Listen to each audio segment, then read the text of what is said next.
How should we pray as Muslims? How do we pray as believers? We should pray by faith, trusting Almighty Allah.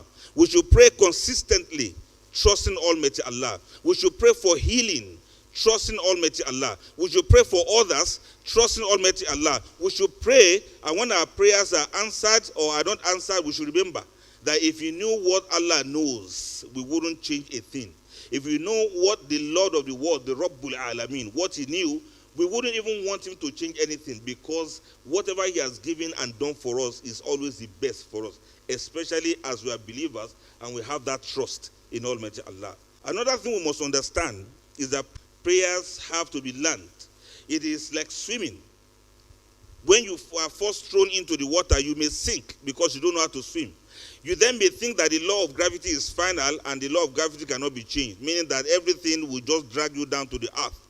But there are other laws, like those of buoyancy and that of motion. That is for you to be able to float on the water and for you to be able to move forward even when you are in the water. The mere knowledge of these laws cannot teach you how to swim.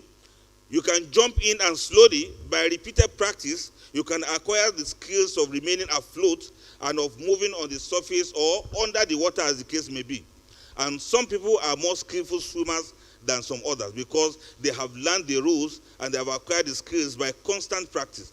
So when it comes to prayer, as in swimming, it's not to give up just because you don't succeed in the first 3 or 4 attempts. You may call on Almighty Allah. Sometimes He will not give to you what you want. So prayer is a spiritual skill to be acquired by constant practice. You don't just jump into prayer. Prayer has got to be your daman wa lahman. It has got to be your blood and flesh. And once that be, then you begin to understand how it is to experience the presence of Almighty Allah. The second rule, again, as in swimming, is to let go. Yes, to let the water support you, to be unanxious and to be relaxed when you are trying to learn how to swim. In prayer also, we have to let ourselves go. You have to relax. You have to trust in Allah to support you and to teach you how to pray. You have to submit yourself. You have to open your heart. You have to open your mind. You have to make yourself to be presentable, and you have to relax because you are calling on Allah, the one that has already heard and known what you want to say even before you thought about it. And the third rule is to keep up the practice. So even if you don't like, or if you do not feel like it, or you do not enjoy it, continue to pray. Even when the prayer becomes so difficult for you, continue to pray. Even when you didn't have those kind of experiences that will say, yes, I was in the clouds when I was praying, continue to pray.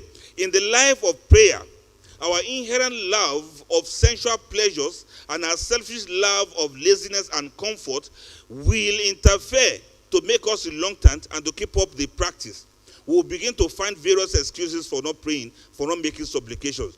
There's no use saying, I don't feel like praying, or I do not get anything from it, or I've prayed and I've not seen the result. Let nobody say that. It will take years before you get the habit of prayer and really begin to derive pleasure in coming close to Almighty Allah. Those who are used to making supplication, the first joy they derive is in the opportunity of coming close to Allah. Don't forget that Rasulullah sallallahu alaihi wasallam, whenever he was distressed or whenever he was stressed and needed to relax, he will move into salat, because salat is also one aspect of dua. In fact, majority of what we do in salat are all dua, supplications to Almighty Allah, praising Him and thanking Him and asking Him for the things we want. So that is another rule. Ensure that you let go, keep up the practice, and continue to pray until something begins to happen. And what is it that may most likely happen to you?